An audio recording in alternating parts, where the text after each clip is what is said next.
Take it away.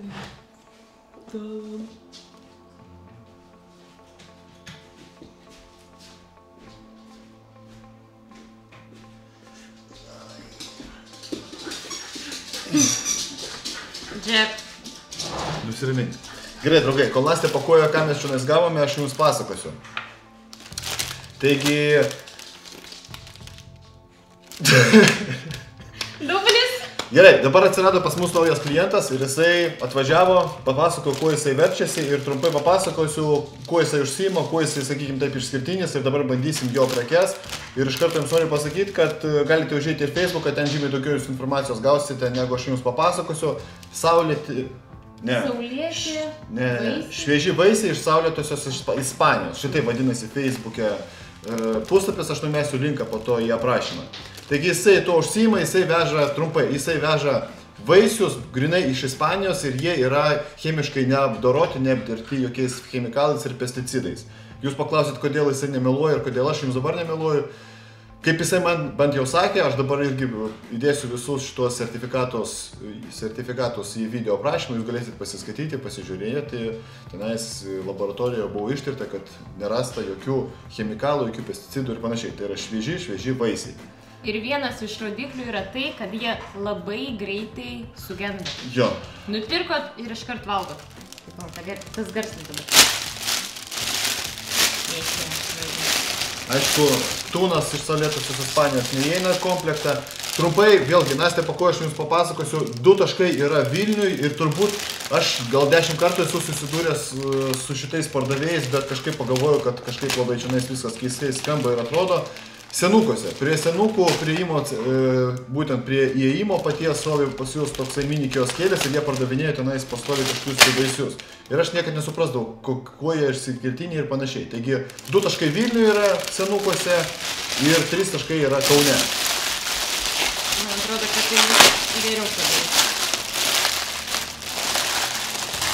Bent jau, kaip mūsų jisai sakė, kad šitie vaisiai iš tikrųjų genda labai greitai, sakykime, jeigu jūs nusipirko, tai kai kurios vaisius reikėtų suvalgyti per 2-3 dienas, kažkas maksimum išsilaiko savaitę. Pirmas požymis, kad vaisius yra, sakykime, chemiškai apdorotas, tai jūs pastebėkite arba bent jau pabandykite prisiminti, sakykime, nusipirkat jūs greipfrutą, padedate šaldytuvą ir iš tikrųjų mėnesį, netgi 2, man atrodo, vos ne 3 mėnesius gali gulėti tenais greipfrutas, plus jūs iš tikrųjų nei aš, nei jūs niekas nežinot, kiek tas greipfrutas dar prieš tai gulėjo ten kažkur sandėliuose, buvo vežamas kokią savaitę, sakykime, iš Ispanijos arba ten Maroko, iš kur veža ir panašiai. Aš kaip esu mėgėja greipfrutų, tai tikrai esu pastebėjus, kad aš pati kaip nusiperku, tai mėnesį šaldytuve tikrai guli laisvai.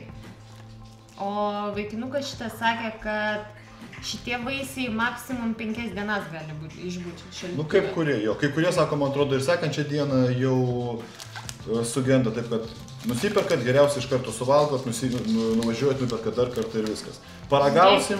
Žiūrėkit, kaip faina su šakelė, su lapeliais. Maksimai tokio nepamatysit. Ką mes šiandien turim? Persimonai. Dabar beje vienas mano mėgstamiausių vaisių, būtent ruduo man įsimena nuo vaikystės kažkaip būtent persimonais. Beje, jeigu gerai paieškosit, tai praeitą rudenį aš dariau tokią labai skanę košę avižinę ir galėsit pasižiūrėti, nes yra pilnas receptas. Ir būtent tenais dėjau aš į multifunkcinį puodą persimoną. Žiauriai gerai gaunasi, nepatingėkit, paieškokit. Man atrodo, tenais taip ir vadinasi kažkaip avižinė košė arba ten kažkas pusryčiai, kažkas tokio. Jo. Ten viena iš mūsų transformacijų buvo, man atrodo, ir buvo idėjas. Jo. Turim persimonų ir mandarinų. Aš labai mėgstu mandarinus, Vadimas labai mėgsta persimonus, nors iš tikrųjų persimonai irgi vienas iš mano mėgstamiausių vaisių būtų. Taigi, draugai, trumpas paskatinimas jums, tiesiog užeikite jų Facebook puslapį, bent jau pasižiūrėkit, panagrinėkit. Jeigu esat Vilnietis arba Kaunietis, važiuosit kada nors pro šalį, pro senukus, užvažiuokit, bent jau įsigykit vieną apelsiną, vieną kokį nors, nežinau, sezono vaisių, tą patį persimoną ar greipfrutą, suvalgykit, pauostykit, man atrodo ir aromatas turėtų skirtis ir tada jau patys spręsit. Beje, dėl kainų, atsiprašau, iš karto pasakysiu, aš buvau nustebęs, kad iš tikrųjų aš iš karto paklausiau, kaip kainos, nes dažniausiai tokie ekologiški produktai būna 2-3 kartus brangesni. Bet kaip mane bent jau bandė įtikinti, aš kol kas kainų nežinau, tai kainos vos negeresnės negu prekybos centruose. Tai iš vis nėra jokio privalumo, sakykime, pirkti chemiškai apdorotus vaisius, nei šitos šviežius. Biški tu klydai, Ispanijoje parašyta.